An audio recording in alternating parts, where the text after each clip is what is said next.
Well, and I think it's difficult at times to convince, especially since traditionally, so when I say traditionally, I mean up until say like the 90s, late 90s, oftentimes, and in fact, many studios still operate this way.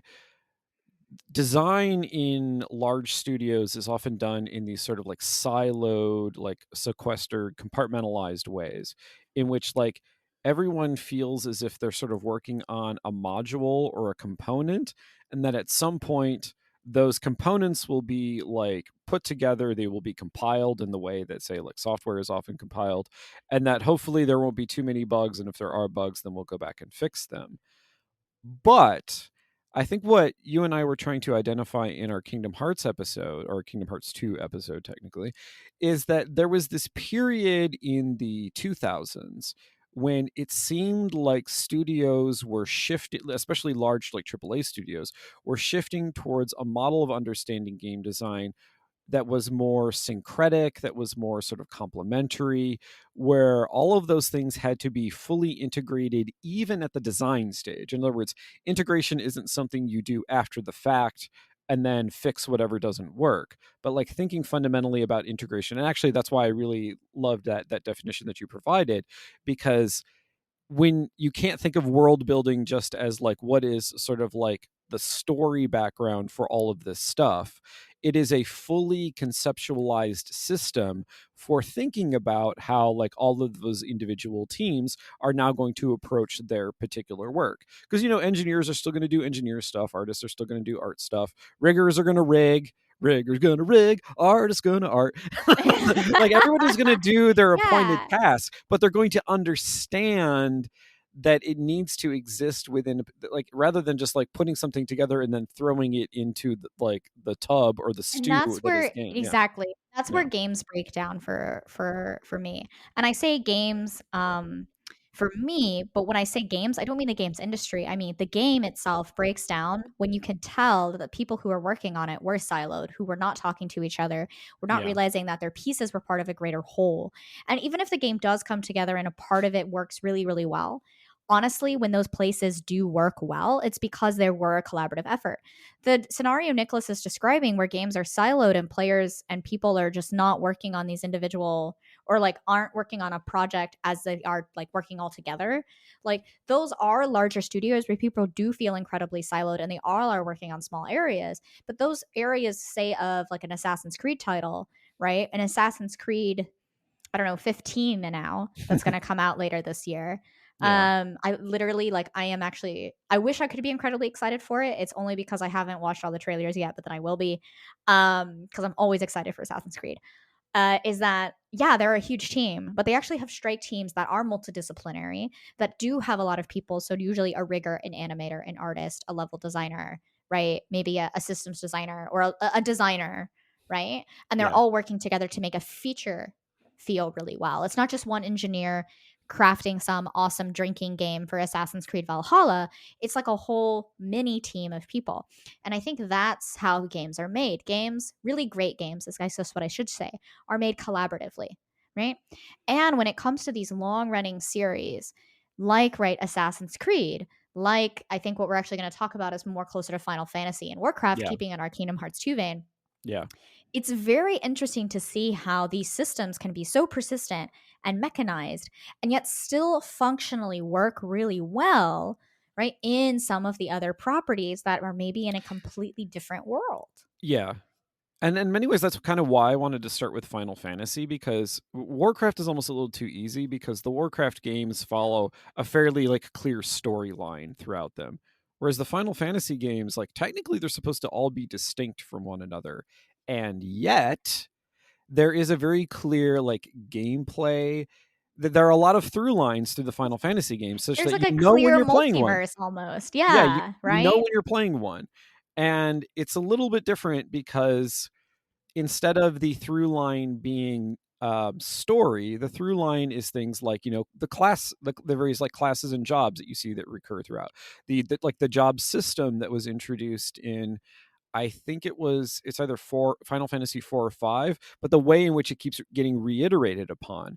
And so something that we mentioned when we were talking about Kingdom Hearts 2 is the way in which like the game itself is structured as having a kind of like theme and variation. In many ways, the reason why I personally characterize Kingdom Hearts as basically just another kind of Final Fantasy game is not just because Squeenix produced it, but because it has that same like Final Fantasy is really where that sort of like sense of theme and variation as a design perspective comes from, because here you have this sequence of games that are all supposed to be like discrete, and they're supposed to be self-contained stories with the beginning, middle, and end that then isn't reflected in like the next numbered iteration. Although there Well, have been and sequels there now, have so been it's a little sequels, but I complicated. think what we're really getting at here, right, is that Final Fantasy is a genre. Kind of. Well, I wouldn't quite call it a genre. okay, I know you wouldn't call it a genre, and honestly, as a narrative person, like, I wouldn't either, but I think what for me, like, when I look at it as, like, a game player, like, Final Fantasy is a genre in that I like, "Man, I really wanna play a Final Fantasy game, but I've played them all. What am I gonna play? I wanna play something that's like Final Fantasy. That means it's gonna have classes and jobs. It's Yeah. gonna have probably really cool creatures. It's gonna have I was gonna say turn-based RPG, but not quite. It's gonna have some sort of Yeah, because RPG they've moved away from party-based turn-based. Yeah. mechanics, right? Yeah. And if anything, if I really don't have a Final Fantasy game that I'm gonna replay, right? I might play that awesome spinoff, right, with Vincent, which was not Final Fantasy Crisis Core because that's the one with Zach. It Like was like Final Fantasy Dirge of Cerberus. Oh, okay, yeah. Got I it. thought you were talking about Stranger in Paradise, but no, that was No, okay. Final Fantasy Dirge of Cerberus was a you couldn't control the camera Resident Evil style Final Fantasy game where you played as Vincent and recognized that I think he's like Sephiroth's dad or something. And I don't know, it was something like that. I didn't really get it as a child, but then there's like this scientist had like the coolest hair, and I literally was like, I'm gonna steal your hair. And I did. I just had her hair for like I mean, no one knew who I was imitating, but the messy hair with the bangs, the bun, and like this really long strand in the front.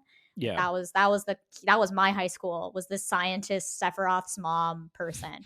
But no, literally, which is actually a very strange thing now that I say about it. Anyway, Yeah. okay, all of those weird story things aside, right? When I played Dirge of Cerberus, it was not really playing a Final Fantasy game. It's a solo game, single player, like but you only had Vincent, like you only controlled him. You didn't have any control of your camera. It was all third person shooter. It was a third person shooter, but it Yeah. was a Final Fantasy game because it was in the Final Fantasy universe. I was getting the Final Fantasy story. It was a little strange and weird. I don't actually know what happened even to this day, and I played the shit out of it. They got gacked to do the entire OST, right? Yeah, Which yeah. was super great. And then it ends right with Vincent basically, dying and dying in the coffin. And then in Final Fantasy VII, right, then he gets reawoken, right? Yeah. But it's like what's interesting is that how can I say that's a Final Fantasy game when it has nothing of like the mechanics or like it's weirdly consistent, right?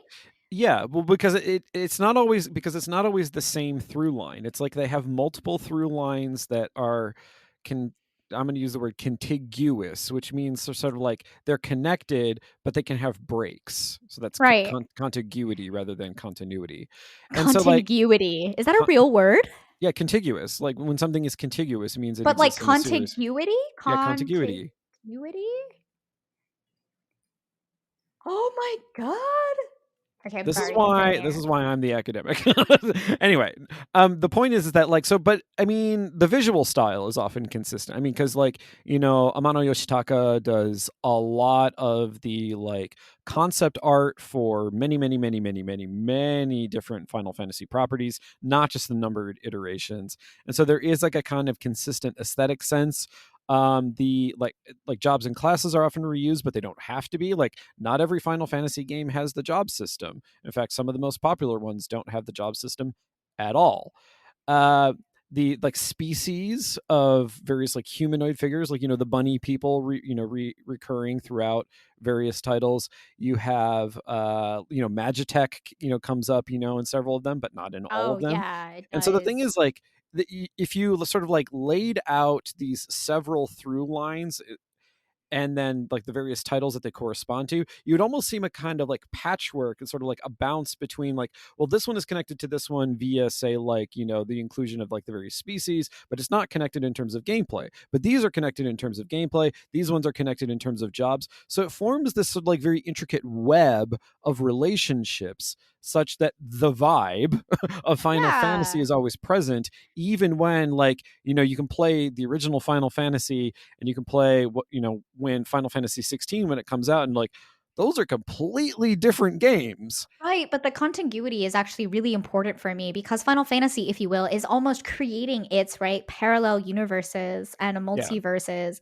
already within of itself because it is established that this is the world, right, of Final Fantasy. And so of course Kingdom Hearts, right, kind of just falls into that because I really hope Kingdom Hearts 4 is really just another Final Fantasy game that has nothing to do with I don't know, maybe Disney? Or, Well, like, the does that thing is, make okay, sense? well, because Like, the thing is, like, Final Fantasy had its Kingdom Hearts, like, it had Dissidia, and Dissidia did not actually do very well. Like, there was an attempt to try and take, like, characters from the various Final Fantasy titles and mash them up into this, like, one singular world where I they all remember interact with it. Dissidia. But for whatever reason, like, that didn't quite catch, because I think the sort of the Kingdom Hearts approach to like mashing them up wasn't really in keeping with the Final Fantasy vibe. And I think part of it is because like Well, there have to both be the connections, but then also like that sense of I remember Dissidia separation. because Dissidia was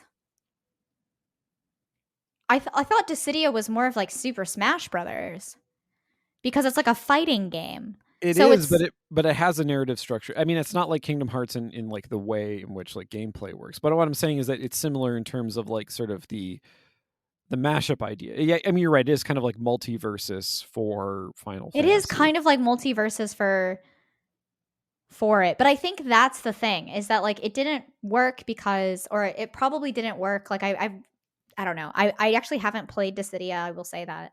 But like for me, like, is it a consistent like metaphor of the universal Final Fantasy? And I think it's that it's not because the metaphor, the one of the ruled like the rule stakes that they have unfortunately done is to your point right there. They are such a long lasting franchise not just because they have this rich war, but in spite of the fact that none of the titles match and like they can't match unless they're like a direct sequel. Like I think that is one of the Yeah. like inherent rules of a Final Fantasy title. Well, even the direct sequel. So, like the very first direct sequel that we got was, I believe, 10-2, and ten And two 2 was great. is a very different game from 10. And Like, it yeah, was great. Yuna's in it. Like, the characters from the Final Fantasy 10 And like it was mythos. great. It is a very good. You brought It me is like around to it. literally the best I Final had to Fantasy be brought game. around to it. But the point is that like gameplay in Final Fantasy 10 and gameplay in Final Fantasy 10 too, like in many ways, it works as a Final Fantasy sequel of a sequel of like numbered iteration, Yeah, it's like a precisely spin-off because sequel. it has the sense of distinction. Like it Yep. can't be just like it. And so like if you think about then the relationship between say like the Final Fantasy 7 remakes and Final Fantasy 7, like that's playing upon that interplay between similarity and distinction, that sense of contiguity. That's just a taste of this month's Patreon episode. If you want to hear more, you can sign up on patreon.com/furidashi, where you will not only get access to the full episode, but you will also get access to our entire back catalog of bonus episodes. You can even sign up at an advanced level and also get access to our Furidashi Classroom series, where we get into the real hardcore, raw. Okay, the meat metaphors are bad. Anyway, where we go much, much, much, much, even more in depth into the like ins and outs of game design. But regardless of what you choose, we are glad you're here and we're happy for whatever support you want to give.